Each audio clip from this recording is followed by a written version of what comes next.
Like, nailed to the spot. Shoulder. It's a great shoulder. You bolted down? Are you a pole? What's going on here? Oh, that makes Aaron, me come sad that they deleted that scene from Mike where he just turned some buttons. Oh, yeah. There's a deleted scene where Mike turns some knobs on, and they should have kept that in. It's a Just silent Mike scene. turning buttons on Nothing generator. happens. He walks along, he turns the switches, he walks back again. That's it.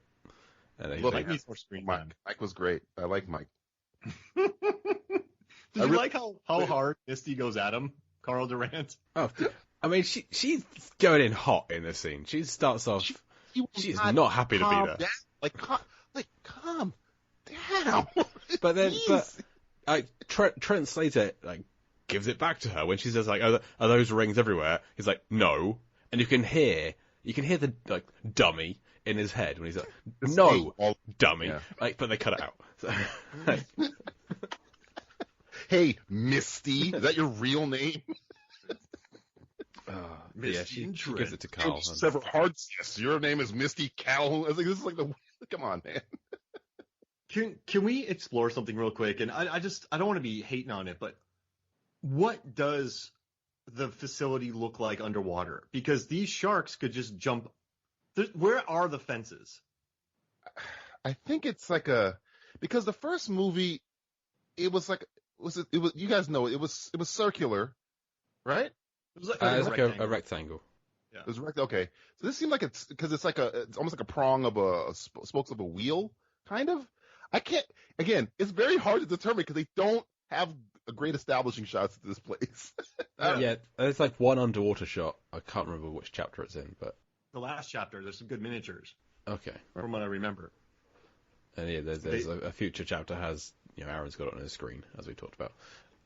But yeah, I think it's like a big circular fence enclosure around this, just a real hodgepodge of tunnels, and yeah, it's not well.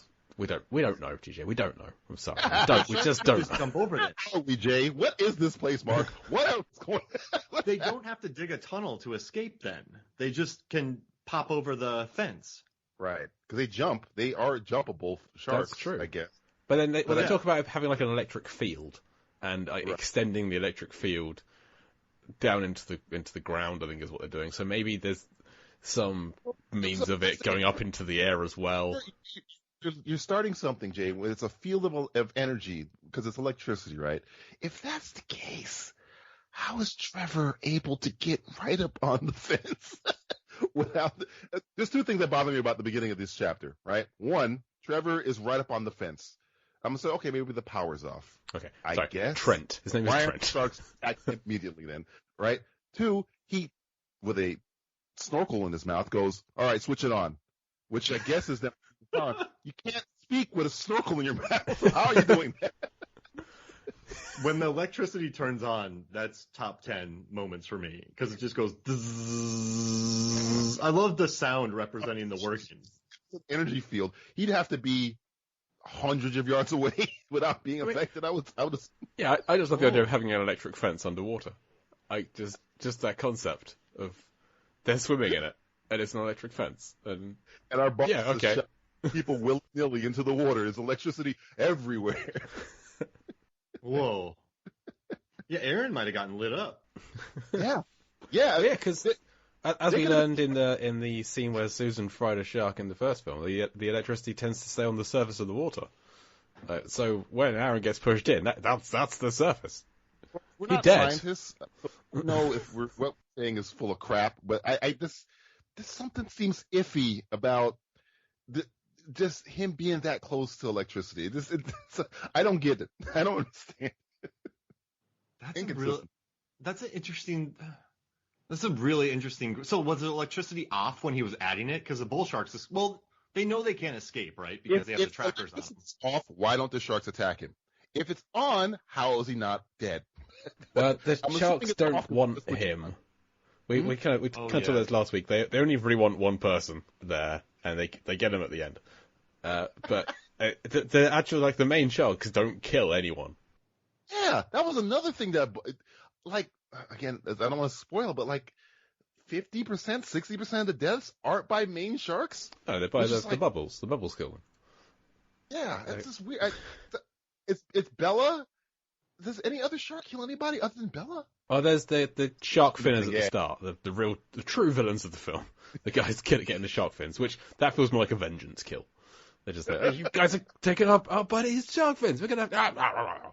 I would think that because they're smarter, and Cluid, you might be able to appreciate this, seeing that what's going on in the world right now. They're more like, I would picture the deep blue sea sharks as snooty sharks, and not seeing them get other sharks are like lesser than, kind of like, we're not going to help you. Like, I don't see them as, we got to save our brothers. Those sharks are beneath you, deep blue sea sharks. You're higher intelligence. You're looking through window glasses. I don't know. I see it as like the Ents in Lord of the Rings, where they don't join into the fight until the orcs and Saruman take out all those trees. Like, we knew some of these trees since they were saplings. Except the Ents are better than the trees, but they care for the trees. They see them as lesser, but they have pity on them. And then when someone starts attacking these kids, these like regular sharks, and these Ent sharks are going to step in. Right, exactly. Wait, what? Wait, so that was a perfect reaction. These sharks are eating other. Wait, I just want. So they're swimming around, going, wait. Just threw me for a loop. Right, Mark, what was saying is it's why they went. It's why they attack the shark finners. Very. You have to be pure blood sharks. You can't. You're not up to our caliber of shark. Or are they like, yo, scary sharks? Or are they kind of like, that? I don't know. I always thought the more intelligent they would get, the lesser you think other things are. It's kind of like, I'm thinking of robotics. Like, isn't there a movie where a robot evolves and he sees like a toaster or some kind of stupid little robot and he's like, oh, you're not. I think it's Bicentennial Man. I can't remember. Yeah, that's how I figured it. Like, why would they even care? Whoa. So they're like Bill Nighy from Underworld. Oh, they're Bill Nighy from Underworld. That's how I see it. Pure blood. No, but, okay. So these sharks are giant sleeping trees that look after other trees, but they sleep a lot. Not mine, but yes, I this is what he's saying. They're giant. That's what trees. I'm going with. Yes, they're giant Bill Nighy's shepherding trees. His is John Rhys Davis. I'm Bill Nighy. He has John Rhys Davis going. He has that, right? I have Bill Nighy. Wow. Oh, that's a fight I want to see. Bill Nighy versus John Rhys Davies. I feel like I think the sharks are going to be like the Kurgan from Highlander, just flying all over the place, causing havoc. But Kurgan was killing everybody. They were killing themselves.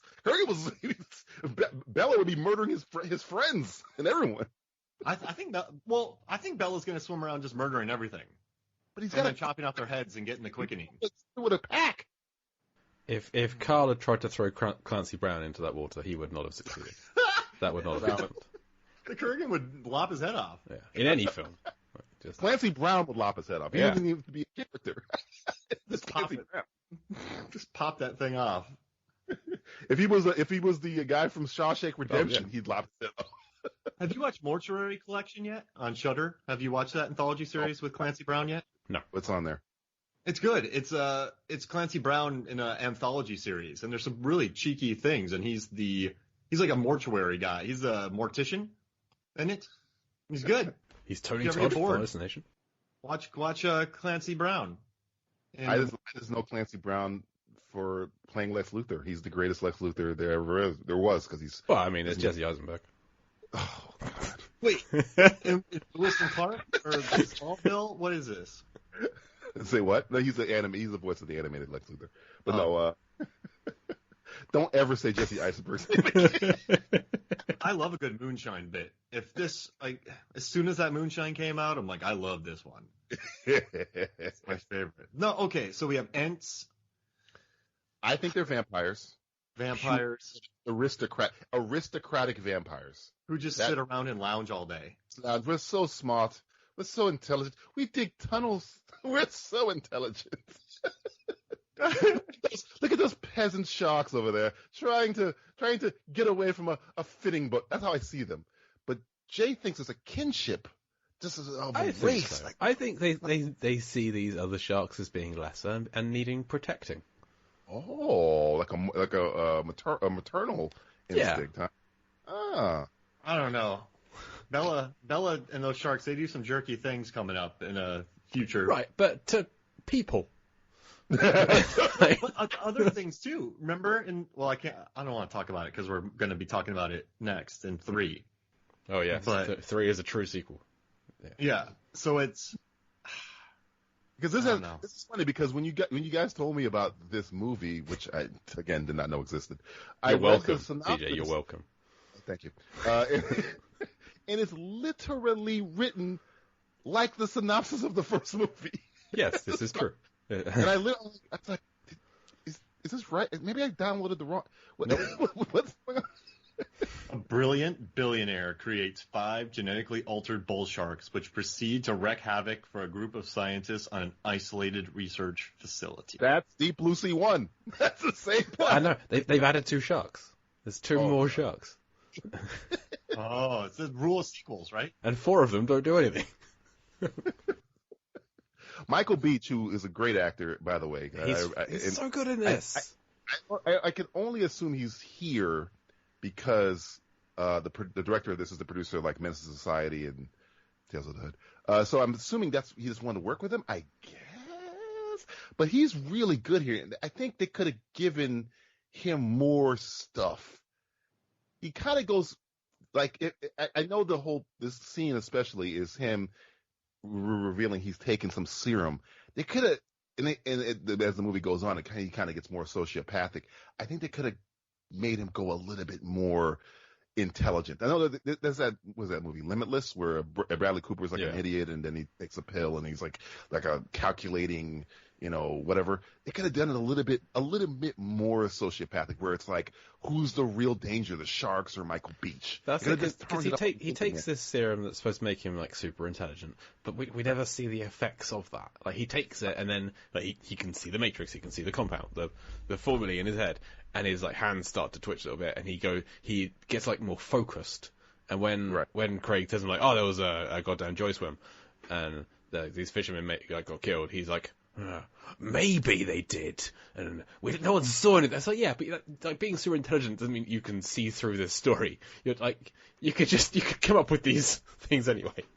I would give credit to him on this, or the movie, which is give the credit on this. When he takes the serum, again, I'm sorry, I don't want to spoil anything. It's the second time, kind of, is when he comes up with a plan to do something else. I won't say what it is, but he does.